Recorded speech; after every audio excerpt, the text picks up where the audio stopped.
नमस्कार दोस्तों, आप सभी का एक नए वीडियो पे स्वागत करते हैं। दोस्तों देखिए, 3 बवाल खबर। जी हाँ दोस्तों, डंस मूवी को लेकर बहुत ही बड़ा खुलासा कर दिया गया। जी हाँ दोस्तों, इंस्टाग्राम के एडी से धीरज ठाकुर ने कुछ अनाउंसमेंट करते हैं। जी हाँ दोस्तों, इस मूवी को लेकर बताया जा रहा है कि बहुत सारे यूट्यूबर, ब्लॉगर और सोशल मीडिया इन्फ्लुएंसर बहुत इस पे सपोर्ट दे रहे हैं, बहुत प्यार दे रहे हैं। इस गाने को, मूवी का टीजर को बहुत ही ज़्यादा सपोर्ट कर रहे हैं।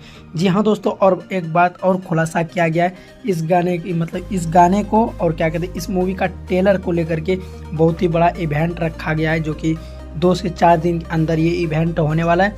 हो सकता है वहाँ से बड़े बड़े ब्लॉगर, यूट्यूबर को भी बुलाया जाए। जी हाँ दोस्तों, और आप लोग को बता देते तीसरी खबर की ओर लेके चलते हैं। जी हाँ दोस्तों, तीसरा खबर है कि खेसारी लाल का एक गाना रिलीज होने वाला है, डंस मूवी का। जी हाँ दोस्तों, डंस मूवी का 25 दिसंबर तक रिलीज हो सकता है। सूत्रों के हवाले से ये पता चला है। आप लोग को बता देना चाहेंगे, अगर आप लोग ट्रेंडिंग स्टार को मानते चाहते हैं तो आप लोग उनके लिए हमारे चैनल को सब्सक्राइब कीजिएगा, क्योंकि भोजपुरी का सबसे पहले न्यूज़ हमारे चैनल पे आता है। जी हाँ दोस्तों, ऐसे न्यूज़ देखने के लिए हमारे चैनल को सब्सक्राइब कीजिएगा। धन्यवाद।